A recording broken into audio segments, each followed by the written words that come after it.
Hello guys! So naglalaba ako. Yung nilabhan ko dyan, ididiretso ko dito. Tapos tingnan nyo, hindi ko na siya babanlawan. Itatry ko lang kasi ito ang turo na hindi mo na siya kailangang banlawan. May gagawin ka lang. Okay, wait lang guys ha. Tapos ayan na guys, nalagay ko na lahat yung galing dyan. Nilagay ko dito. Tapos tatakpan ko na siya. Hindi ko yan binanlawan ha. Nidiretso ko na yan dyan. Kasi sabi nila, may technique daw para hindi ka na mahirapang magbanlaw. So, ito try natin. Yan, close na natin guys. Yan.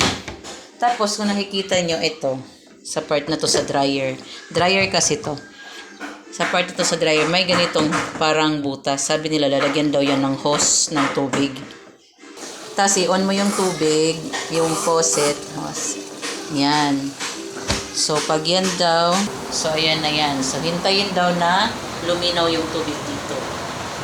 Guys, pag malinaw na yung tubig dyan, ibig sabihin, okay na siya.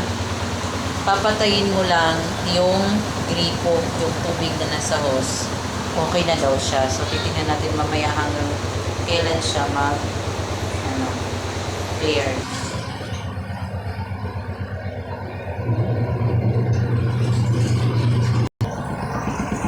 Hindi kaya yung hanggang dito Tapos patayin mo na yung gripo pag malinaw na siya. And medyo malinaw na siya, di ba? Ikumpara kanina. So malapit na siya guys, no? Sa ganyan.